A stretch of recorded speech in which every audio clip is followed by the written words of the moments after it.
Hello everyone, welcome back. आते हैं नए कंसेप्ट की तरफ। आज का जो मेरा कंसेप्ट है, हम लोग जो आज पढ़ रहे थे विद्युत करंट के बारे में, अर्थात इलेक्ट्रिक करंट के बारे में पढ़ रहे थे, उसके बारे में आज हम लोग इसके आगे हम लोग अध्ययन करते हैं। आते हैं कंसेप्ट की तरफ।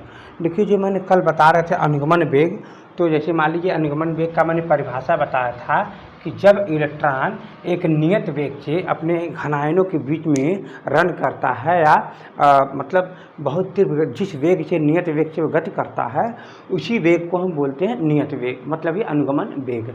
तो ज़रा ध्यान देने की कोशिश करिएगा। जब हम इसे भी वोल्ट के सोर्स को जब जोड़ते हैं तो यहाँ पर जो धनायन जो उपस्थित होते हैं इन सभी से टकराता है, तो इसमें एक नियत वेग उत्पन्न हो जाता है इसी भी के कारण में। उसी नियत वेग को क्या बोलते हैं? अनुगमन वेग। अनुगमन वेग किससे दिखाते हैं? Vd से दिखाते हैं। अरे हाँ, है ना? आप ये बात यहाँ तक ये बातें समझ गए होंगे। अब हम लोग आते हैं इसी कंसेप्ट को आगे बढ़ाते हैं। चलिए, तो उसी अनुगमन वेग से, जैसे कि हम बेसिक कंसेप्ट समझेंगे कि इसी अनुगमन वेग से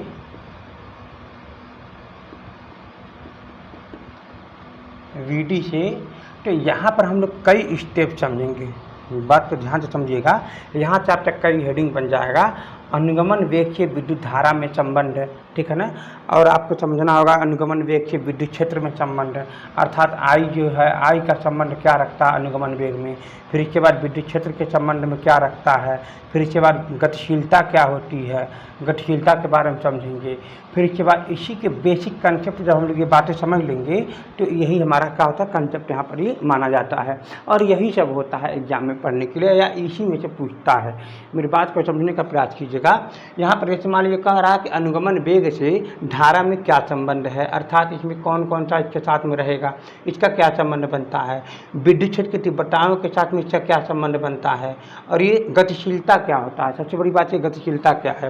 तो गतिशीलता मैं आपको बता दूं, एक प्रकार का ये होता है कि इतने क्षेत्रफल में आपका इतना अनुगमन वेग से ये गति कर रहा है, यही हमारा क्या कहलाता है, गतिशीलता कहलाता है। एक नॉर्मल बात मैंने बताया है कि गतिशीलता क्या कहलाता है कि इतने क्षेत्रफल में इतने वेग से वो गति कर रहा है। अरे हाँ, है ना? तो इसे क्या बोलेंगे? गतिशीलता बोलेंगे, जिसे न्यू से हम प्रदर्शित करते हैं।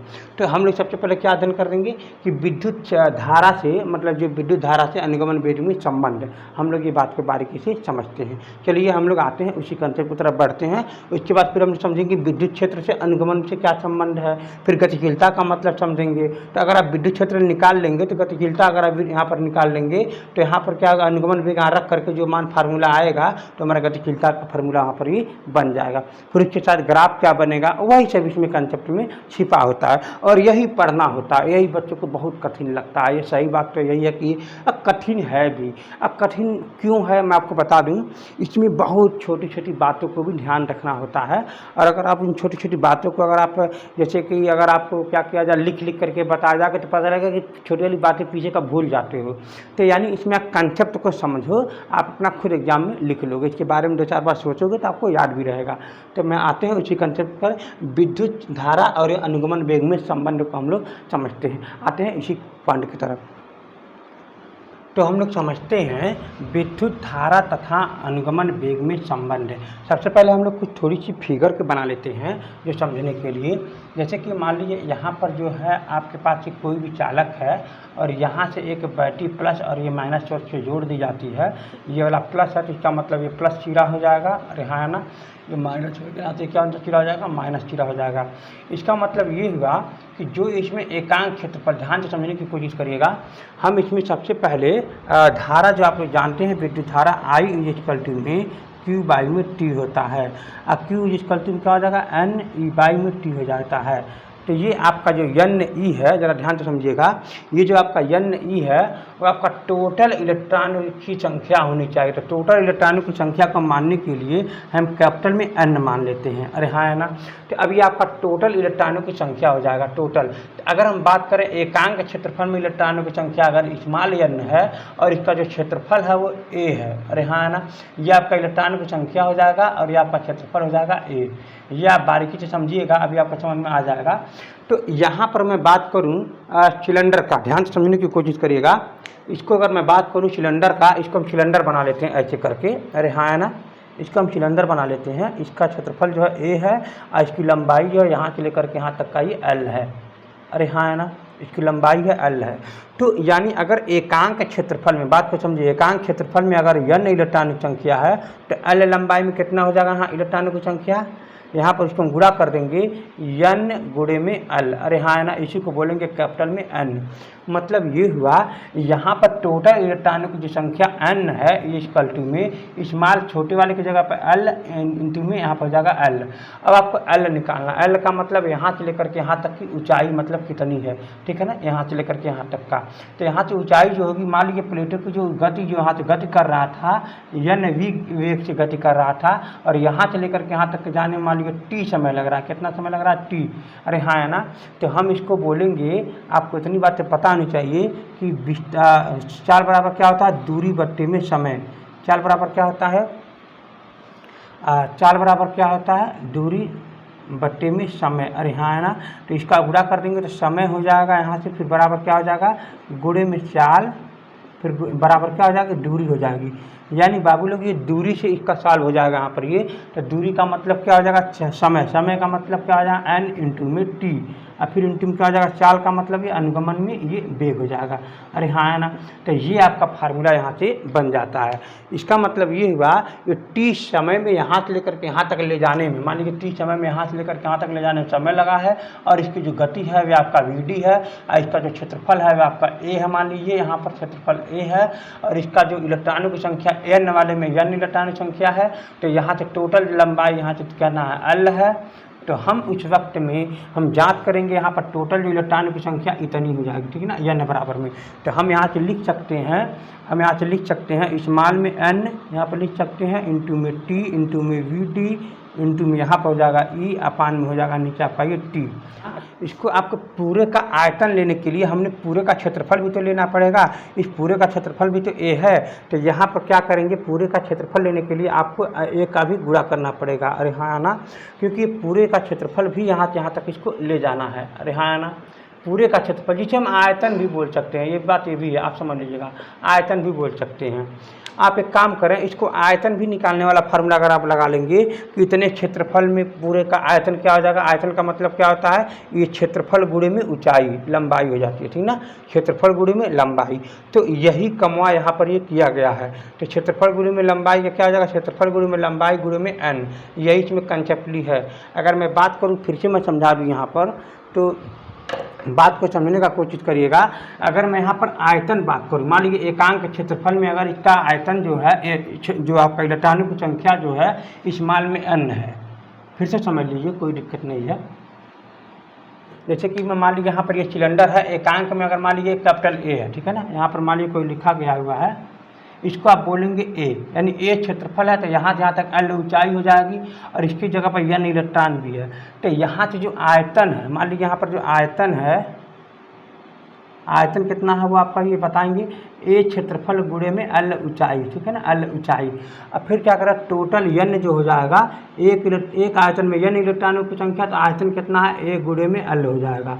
तो L का जो मान कितना बताया गया है अभी आपको, L का मान यहाँ से लेकर यहाँ तक चली गई दूरी कितना कहलाएगी, मान लीजिए यहाँ पर vd के से घट कर रहा है, यहाँ पर t समय लग रहा है, तो यहाँ पर क्या आ जाएगा vd इंटू में हो जाएगा t, इसके जगह पर, ठीक है ना, इसके जगह पर आप लिख सकते हैं। मान लीजिए गुणे में यहाँ पर L है, तो फिर आप लीजिएंगे L इंटू में A इंटू में हो जाएगा vd इंटू में हो जाएगा आपका ये t, अरे हाँ ना, ये आपका हो जाएगा n, टोटल n हो जाएगा। तो अब आप यहाँ पर रखिए टोटल n की जगह पर यहाँ पर इस मान को, तो जैसे a यहाँ पर सिर्फ छूट रहा ना, सिर्फ यहाँ पर a छूट रहा है, तो ये मान खत्म हो जाएगा। तो I इक्वल टू हम क्या बच जाएगा, n vd, इसके बाद क्या बच जाएगा, e a बच जाएगा, n vd e a, ठीक है ना, इसको आपको याद रखना है, NVDEA। तो अब आप देखेंगे कि जो है यहाँ पर अनुगमन वेग जो है ये आपका धारा के यहाँ पर जो है समानुपाती में आपका ये आ जा रहा है। इसका मतलब ये हुआ कि आप देखिए इलेक्ट्रॉनों की संख्या तो बदल नहीं सकते, एक इलेक्ट्रॉन का आवेश तो बदल नहीं सकते, ये भी आपका नियतांकीय बदलेंगे नहीं, आपका बदलेगा क्या, वेग, यानी आपका बदला तब ये बदल जाएगा धारा, यानी धारा बदलेंगे तो अनुगमन वेग बदल जाएगा, ठीक ना। यानी इसका अनुगमन वेग का जो मान होता है वो नियत नहीं रहता, धारा का मान अगर आप बढ़ा देंगे तो इसका भी मान क्या आ जाएगा, बढ़ जाएगा, कुछ भी ऐसा खास नहीं है। तो आपको जो प्रॉब्लम होगा वो ना, वो आपको इलेक्ट्रॉनों की संख्या निकालने में ही आपको प्रॉब्लम होगी, कितनी होगी, तो बस इसमें कुछ और ख़ास नहीं है। तो आपका यहाँ पर भी ई है, यही यहाँ पर आ गया है, ठीक है ना। ठीक है, तो अब आप यहाँ पर आप समझ गए होंगे अनुगमन वेग क्या कहलाता है, आई इक्वल टू में एन वी डी ई ए। अरे हाँ ना, ये आपका फार्मूला यहाँ पर ये बन जा रहा है। इसका मतलब ये हुआ कि आप देखोगे यहाँ पर ये जो आई है वह समानुपाती है वी डी के ग्राफ में। इसका मतलब यहाँ पर जब हम धारा आई बढ़ा देंगे तो वी डी का मान क्या हो जाएगा, बढ़ जाएगा। यही हमारा क्या हो जाएगा, अनुगमन वेग। इसका मतलब ये संबंध बढ़ जाएगा, ठीक है ना। तो ये सभी आपका नियतांक में माना जाएगा, यही आपका नियतांक में यहाँ पर ये काम कर जाता है। तो ठीक है, अनुगमन वेग में क्या करना है, आपको एक ही कंसेप्ट जानना है कि आई इक्वल टू में क्यू बाई में टी होता है, क्यू इक्वल टू में एन ई बाई में टी होता है। एन क्या होता है, टोटल है, टोटल होने के नाते मैं इसे कैपिटल एन लिख दूँगा। अब फिर क्या हो जाएगा, एन का मतलब टोटल इलेक्ट्रॉनों की संख्या हो जाएगी। अब यहाँ पर सवाल ये उठता है कि अगर एक आयतन में, अगर एकांक आयतन में n है तो टोटल आयतन की क्या हो जाएगा, यहाँ पर टोटल आयतन कितना हो जाएगा यहाँ पर ये, तो मैं यहाँ पर लिख देंगे आयतन गुणे में ई बट्टी में क्या आ जाएगा टी। अब आप पता करेंगे एन एक आयतन की जगह पर है, मान लीजिए इलेक्ट्रॉनों की संख्या n है, तो आयतन कितना आ जाएगा, एकांक क्षेत्रफल यहाँ पर गुणे में ऊंचाई, तो क्या आ जाएगा ए गुणे में एल, मतलब है फिर गुणे में क्या आ जाएगा ई, फिर बट्टी में क्या आ जाएगा टी। तो फिर यहाँ पर हम लोग क्या पढ़ रहे हैं आई, यहाँ पर क्या हो जाएगा आई, तो एन इंटू में ई एल। एल का मान कितना हो जाएगा, अगर वी गति से गति कर रहा टी समय में यहाँ तक पहुँच जाएगा तो वी डी इंटू में टी इंटू में हो जाएगा आपका ये ए, फिर इंटू में हो जाएगा आपका ये सॉरी ये आपका हाँ ए इंटू में ई, फिर अपान में क्या हो जाएगा टी। ये चीज़ कैंसिल हो जाएगा, आई इक्वल टू में एन इंटू में वी डी इंटू में ए इंटू में ई। यही आपका अनुगमन वेग का फार्मूला बन जाएगा। आई समानुपात यहाँ पर हो जाएगा वी डी के साथ। यही आपका यहाँ से ये कंसेप्ट दे रखा हुआ है। तो हम उम्मीद रख रहे हैं आप पूरी बात समझ रहे होंगे। यहाँ पर कुछ भी वैसा नहीं है कि जो आपको कठिन लगेगा, आप इसको आराम से इसको चालू कर सकते हैं।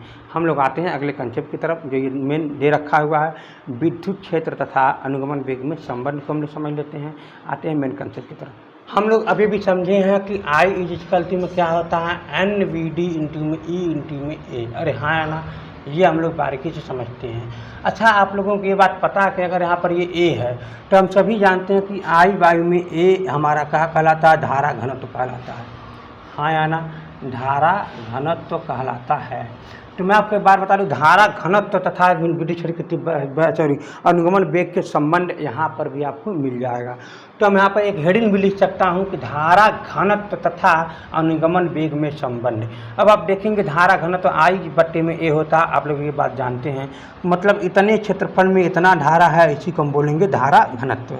अरे हाँ है ना, इसका जो मात्रक हो जाएगा एम्पियर पर मीटर स्क्वायर हो जाएगा, आपको पता होनी चाहिए। अच्छा, अब हम लोग आते हैं यहाँ पर जो धारा घनत्व का जो मान दे रखा हुआ है, एन इंटू में वी डी इंटू में ई इंटू में आपका हो जाएगा ए, अपान में नीचे हो जाएगा ए। अब ये कैंसिल हो जाएगा। अब आप देख पा रहे होगे कि धारा घनत्व का जो मान दे रखा है, यहाँ पर धारा घनत्व का जो मान दे रखा है एन इंटू में वी डी इंटू में आपका ई बन जाएगा। अरे हाँ है ना। अब आप देख रहे होगे ये भी आपका नियतांक है, दोनों क्या है, आपका नियतांक है जिसे हम कांस्टेंट बोलते हैं। तो धारा घनत्व समानुपाती क्या होती है, ये आपका वी डी से हो जाती है, मतलब अनुगमन वेग ये दोनों क्या हो जाते हैं, समानुपाती हो जाती है। जो कि आपको ये भी बात आपको जानना होगा, इम्पॉर्टेंट टॉपिक ये भी है। अब हम लोग आते हैं जहाँ पर विद्युत क्षेत्र की तीव्रता तथा धारा अनुगमन वेग में संबंध को हम लोग ये बात को आप समझते हैं। आते हैं मेन कंसेप्ट की तरफ। ये आप इस बात को नोट कर लीजिए, समझ लीजिए, आपको बहुत अच्छा लगेगा। अब आते हैं नए कंसेप्ट की तरफ। अब हम लोग आते हैं विद्युत क्षेत्र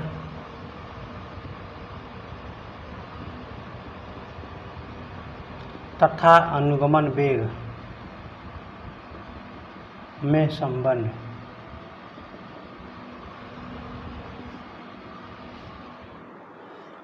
विद्युत क्षेत्र तथा अनुगमन वेग में संबंध, तो ये आपको पता होनी चाहिए कि इसका अगर हम इंग्लिश में लिखें तो रिलेशन बिटवीन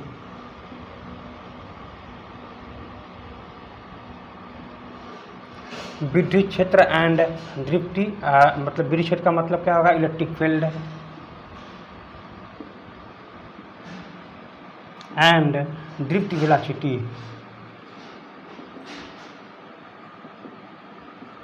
ड्रिफ्ट वेलोसिटी। तो ये आपको घबराना नहीं है, CITY होगा, CITY, हाँ ना। तो अब हम लोग समझेंगे विद्युत क्षेत्र तथा अनुगमन वेग में संबंध। इसमें थोड़ी सी कंसेप्ट है, अगर आप समझ लेंगे तो बहुत अच्छा लगेगा। जैसे कि अगर मैं बात करूं, अगर मैं इसी चीरा को माइनस है, इस चीरा को अगर प्लस में जोड़ दिया हूं, तो ये आपका चीरा प्लस है, ये आपका चीरा माइनस है, ये आपका टोटली माइनस है, ये आपका टोटली क्या प्लस है। अरे हाँ है ना। तो अब आपका जो ये आयन है, यहाँ पर भी आयन है और यहाँ पर भी आयन है और यहाँ पर भी आयन है। इलेक्ट्रॉन यहाँ से गया, टकराया, इलेक्ट्रॉन यहाँ से कोई गया, मुक्त इलेक्ट्रॉन टकराया, अब फिर यहाँ से भाग करके इससे टकराया। अरे हाँ है ना। तो बस यहाँ आपका कंसेप्ट शुरू हो जाती है। जैसे कि अगर आप किसी चीज़ से टकराते हैं तो जस्ट आपका वेग जो है 0 हो जाएगा। इसका मतलब ये हुआ कि जब अनुगमन, जब यहाँ पर कोई इलेक्ट्रॉन किसी आयन से, घनायन से टकराता है तो उस वक्त में उसका एक वेग जो होगा 0 हो जाएगा। अब इसका यहाँ से शुरुआती हो जाएगी वेग, तो ध्यान से समझिएगा। तो अगर इसको हम u = में 0 मान लें यहाँ पर, और जिस वेग से यहाँ टकराएगा इसको हम बोलेंगे अनुगमन वेग। अरे हाँ है ना। यानी यहाँ से यहाँ तक जाने में अनुगमन वेग अपना चाल बढ़ा लेगा और इसको हम बोलेंगे 0 प्रारंभिक वेग है, और इसको समय बोलेंगे हम इसको t, मतलब यहाँ से यहाँ तक जाने में टाउ, सॉरी यहाँ पर हो जाएगा टाउ समय, मतलब इसको हम बोलेंगे क्रांतिक काल। क्या बोलेंगे? क्रांतिक काल। यानी यहाँ से लेकर के यहाँ तक जाने में समय लगा, समय को क्रांतिक काल बोलेंगे। यानी एक घनायन से दूसरे घनायन तक जाने में मुक्त इलेक्ट्रॉन को जो समय लगते हैं उसे हम क्या बोलते हैं? क्रांतिक काल बोलते हैं। यानी यहाँ से लेकर के यहाँ तक जाने में लगा समय। अब हम लोग लिखते हैं यहाँ पर u बराबर क्या है? 0 है, तो यहाँ पर अंतिम वेग जो है vd है। अब यहाँ पर t जो है, यहाँ पर टाउ है, और यहाँ पर जो दे रखा a बराबर में जो त्वरण है ये आपका a ही लिखना है। तब आप फार्मूला जानते हो, v = में, सॉरी हाँ, u प्लस में at होता है। तब आप यहाँ पर लिखोगे, यहाँ पर ये vd = में, यहाँ पर v का मान 0 हो जाएगा, a का मान यहाँ a हो जाएगा, टाउ का मान यहाँ पर ये टाउ हो जाएगा। अरे हाँ है ना। इसका मतलब ये होगा बाबू लोग, यहाँ पर ये vd = में a यहाँ पर हो जाएगा टाउ। अरे हाँ है ना। तो अब हम लोग यहाँ तक ये बातें पढ़ लिए हैं, अध्ययन कर लिए हैं।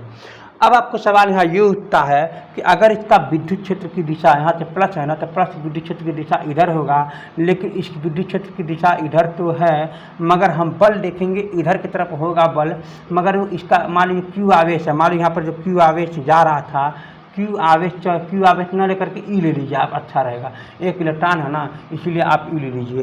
तो इस पर लगने वाला जो बल होगा, ज़रा ध्यान से समझिएगा, इस पर जो लगने वाला जो बल होगा, सबसे पहले आप ये भी समझ लीजिए, यहाँ पर ये आपका ए है, ए जिसे बोलते हैं त्वरण। क्या बोलते हैं? त्वरण, या इंग्लिश में बोलते हैं एक्सेलरेशन। तो आपका बल बराबर क्या होता है? द्रव्यमान गुणे में त्वरण होता है। तो ए बराबर क्या हो जाएगा? बल बट्टे में आपका द्रव्यमान। अरे हाँ है ना। तो बल का मतलब ये हुआ कि विद्युत क्षेत्र के विरुद्ध बल लगता है। अगर विद्युत क्षेत्र इधर है तो इसका बल इधर लगता है। इसका मतलब ये हुआ कि इसका आप लिखेंगे यहाँ पर ये विद्युत बल बराबर में माइनस में ई, यहाँ पर हो जाएगा ए। अरे हाँ है ना।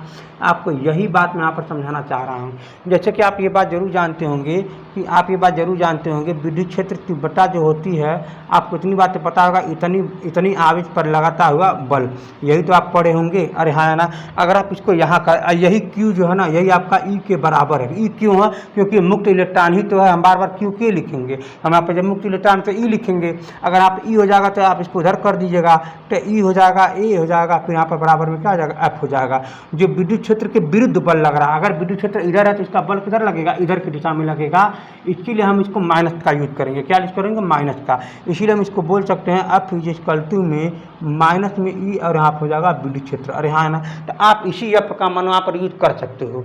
तो यहाँ पर आप लिख सकते हो माइनस में ई में यहाँ पर हो जाएगा ई, यहाँ पर और फिर बट्टे में हो जाएगा एम। अरे हाँ है ना। तो अब आप क्या करो, इसी मान को यहाँ पर ये एक जगह पर यहाँ पर रख दो। अरे हाँ है ना। तो जैसे कि अगर आप यहाँ पर रखोगे, अरे हाँ, अब इस बात को समझने की कोशिश करिएगा। यहाँ पर जैसे हम लोग यहाँ पर रखेंगे तो अनुगमन वेग, आप देखिए यहाँ से ए का मान निकाल लिए हैं, ठीक ना। आप यहाँ पर ए का मान निकाल लिए हैं, और हमको मेन कंसेप्ट यही है।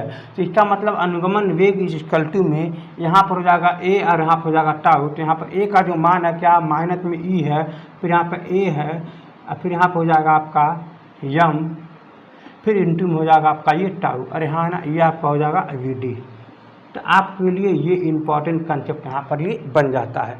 अरे हाँ है ना। तो हम लोग ये भी देख लेते हैं कि आप टाउ जो धारा घनत्व है, इसको भी आप नहीं, मतलब इसको भी आप समानुपाती के रूप में ले लेंगे और ये भी आपका समानुपाती के ही रूप में है। इसका मतलब बाबू लोग विद्युत क्षेत्र का जो तीव्रता है, सॉरी विद्युत क्षेत्र की जो तीव्रता है और यहाँ पर ये जो आपका अनुगमन वेग है, इन दोनों का संबंध जो है समानुपाती के संबंध यहाँ पर ये आ रहा है। अरे हाँ ना, यही आपको यहाँ पर क्या करना था, सिद्ध करना था या आपको बताना था। और एक कंसेप्ट यहाँ पर और भी आ जाता है, ज़रा ध्यान से समझिएगा। अगर आप ये बात समझ रहे हैं तो बहुत अच्छी बात हो जाएगी। जैसे कि मैं बात करूं, यहाँ पर जो है विद्युत क्षेत्र का जो आपका विभव है, विभव भी बराबर में मैं आपको बताना चाहूँगा कि यहाँ पर इतनी विद्युत क्षेत्र की तीव्रता में इंटू में यहाँ से यहाँ तक की लंबाई L। अरे हाँ है ना, बात को समझिएगा। यहाँ तक विभव जो है, विभव इनके बीच का जो विभव जो दे रखा हुआ है, यहाँ से विभव जो है बराबर हो जाएगा विद्युत क्षेत्र की तीव्रता और यहाँ पर लंबाई में L। तो अगर आप विद्युत क्षेत्र की तीव्रता निकालेंगे यहाँ तब क्या जाएगा, V में L हो जाएगा। अरे हाँ ना, V में L हो जाएगा। तो अब आप यहाँ से V में L यहाँ पर ही इसको जगह पर रख सकते हैं, विद्युत क्षेत्र की तीव्रता की जगह पर। तो अब यहाँ पर रखेंगे क्या कि VD = में E, अब यहाँ हो जाएगा V में, नीचे हो जाएगा M में L, फिर यहाँ हो जाएगा आपका ये टाउ। क्या बन जाएगा यहाँ पर ये टाउ। अरे हाँ है ना, ये भी आपका ये सूत्र का निगमन हो जाता है। अर्थात इस चालक के बीच कर्मानुपाती होता है इसके दोनों प्लेटों के बीच की दूरी, अर्थात चालक की लंबाई। मान लीजिए यहाँ पर क्या है, चालक की लंबाई है। तो चलिए थोड़ा सा हम लोग ग्राफ के अनुसार आप समझ लेते हैं। यहाँ पर जो आपका धारा घनत्व, ये भी आपको बताया हूँ अभी, इसके पहले धारा घनत्व इसके समानुपाती होता है, वो भी आप समझ ही रहे होंगे। और यहाँ पर विभव के बारे में दे रखा है, इनके विभव का समानुपाती होता है। अगर हम इसके विभव, ध्यान से समझिएगा, अगर इसके धारा जो आपका अनुगमन वेग है वो आपका समानुपाती होता है V के संबंध में। आपका लंबाई के जो व्युत्क्रमानुपाती कर्मानुपाती होता है, व्युत्क्रमानुपाती कर्मानुपाती होता है चालक की लंबाई की। आपका जो ये आपका यही मैंने बताया विद्युत क्षेत्र की तीव्रता जो होती है, इसको जो विद्युत क्षेत्र की तीव्रता समानुपाती होती है। तो ये सभी कंसेप्ट जो है आपको जानना होता है, यही सब इम्पॉर्टेंट होता है, कुछ अलग से नहीं आती है। यही सब आपके एग्जाम में पूछे हैं और कुछ नहीं रहता है। ठीक है, अब हम लोग आते हैं, मैं उम्मीद रख रहा हूँ ये सब बातें आप समझ रहे होंगे। ठीक है ना, तो अगर आप नहीं समझ पा रहे, थोड़ी सी अगर आपको परेशानी है तो समझ लीजिए मैंने इसमें कुछ भी ऐसा चीज़ छोड़ा नहीं है। जब आप बारीकी से देखेंगे तो आपको समझ में आ जाएगा। यहाँ पर जो इसका यूज किया गया है, आप इसको न्यूटन गति के नियम का आप इसमें समझने की कोशिश करिएगा। V में U+ में AT का आप यूज जानते होंगे। अरे हाँ है ना, एक होता है S बराबर में UT+ में हाफ AT में स्क्वायर होता है, ये भी आपको याद होनी चाहिए। ये सब फार्मूला आपको याद होनी चाहिए। V² में U² में 2S होता है, ये भी आपको याद होनी चाहिए। तो ये A है, ये भी यहाँ पर A है, ये भी यहाँ पर A है, ये सब आपको याद होनी चाहिए। तो इन्हीं सब में से एक जो फार्मूला ये वाला है, मैंने यहाँ पर इसका यूज किया है और U की जगह पर 0 रखा। एक त्वरण है, ताऊ मतलब इसके यहाँ से यहाँ तक जाने में समय है। ठीक है ना, क्रांतिक काल जिसे बोलते हैं। अब फिर इसका मल्टीप्लाई करके फिर यहाँ से त्वरण का मान निकाला है। फिर यहाँ से त्वरण का मान कहाँ से निकाला, देखो आप समझ ही रहे होगे। तो यहाँ पर देखो बल मैंने यहाँ से बताने की कोशिश किया है, तो बल यहाँ से निकल गया, फिर मैंने बल कहाँ रखा है, तब जाकर फिर मैंने आगे सॉल्व किया, तो ये आपका ये कंसेप्ट पूरी आगे बढ़ गई है। उसमें ज़्यादा कुछ कंसेप्ट नहीं है, जो हमने बताया विद्युत क्षेत्र तथा अनुगमन वेग में संबंध। आपको एग्जाम में ऐसे ही पूछता है कि विद्युत क्षेत्र तथा अनुगमन वेग के संबंध सत्यापित करो या बताओ या लिखो, जो मन करो वो करो। ठीक है ना, तो हम लोग आते हैं नए कंसेप्ट की तरफ। आपने समझे हैं कि विद्युत क्षेत्र की तीव्रता तथा अनुगमन वेग में संबंध जब हम लोग याद किए थे, अनुगमन वेग से संबंध में याद किए थे, तो अभी भी मैंने बताया था कि हम अनुगमन वेग जो बराबर आता है वो आपका आता है A × में टाउ। इसका जो आपका फार्मूला अभी मैंने बताया था, स्मॉल a, फिर यहाँ पर ये भी कैपिटल E, और फिर बट्टे में आप यहाँ पर लिख दिए थे आप लोग यम, और फिर यहाँ पर था आपका ये टाउ। और यहाँ ना, तो ये आपका अनुगमन वेग तथा विद्युत क्षेत्र की तीव्रता में संबंध आपका ये बताता है। तो अब हम लोग देखते हैं कि आपका जो सिस्टम है गतिशीलता, ये आपका कभी कभी पूछ देता है गतिशीलता। अरे हाँ ना, तो गतिशीलता क्या कहता है, इसको हम नीचे दिखाएंगे। मैंने कहता है विद्युत क्षेत्र की इतनी तीव्रता में इतने वेग से गति कर रहा है। अरे हाँ ना, अब ये भी समझ लीजिए कि विद्युत क्षेत्र की गतिशीलता मतलब इतनी विद्युत क्षेत्र की तीव्रता में इतने वेग से गति कर रहा है, वही हमारा क्या होगा, गतिशीलता होगा। इसको क्या बोलेंगे, नीचे प्रदर्शित करेंगे। इसका मतलब ये हुआ, इसका जो मान यहाँ पर जो दे रखा हुआ माइनस में E × में E, और फिर यहाँ हो जाएगा आपका ये टाउ अपान में, फिर नीचे हो जाएगा आपका ये E। अरे हाँ है ना, और ये आपका नीचे क्या है, और भी आपका एम में भी मौजूद है, जो कि आपको काट देने के बाद आपका आ जाएगा गतिशीलता आपका यहाँ पर ही मौजूद हो जाएगा। तो गतिशीलता बराबर क्या हो जाएगा, माइनस में ई। आप वैसे भी गतिशीलता क्या होती है, अब प्लस हो चाहे माइनस हो, वो माड आपके रूप में ही ली जाती है, वो आपका माइनस बन जाएगा। तो यहाँ पर हो जाएगा ई हो जाएगा प्लस बन जाएगा, यहाँ पर हो जाएगा आपका ये एम, और यहाँ ना ई टाउ बाई में एम क्या आ जाएगा गतिशीलता। ये आपको याद होनी चाहिए। मैंने क्या बताया, गतिशीलता बराबर में क्या होता है, ई टाउ बाई में एम, अरे हाँ ना। तो अब हम लोग आते हैं ओम के नियम के बारे में थोड़ी सी समझ लेते हैं। उसके बाद हम लोग परिपथ का 2-3 दिन अध्ययन करेंगे, 2 दिन इसके बारे में पूरी तरह से समाप्त हो जाएगा। ये विद्युत धारा भी बहुत कम, मतलब ये लिमिटेशन चैप्टर है। बहुत सारे लोग इस चैप्टर को इतना दिन तक पढ़ा देंगे जो आपका समय भी लॉस होता है, लेकिन इसमें बेसिक कंसेप्ट इसमें समझ लेंगे आप, कुछ भी वैसा नहीं है। और आप इसको मन में याद रखें, बार बार सोचें, आपको याद भी रहेगा, भूलेगा भी नहीं। तो अब हम आते हैं इसी कंसेप्ट पर, विद्युत धारा के बारे में समझ लेते हैं, विद्युत धारा क्या होता है।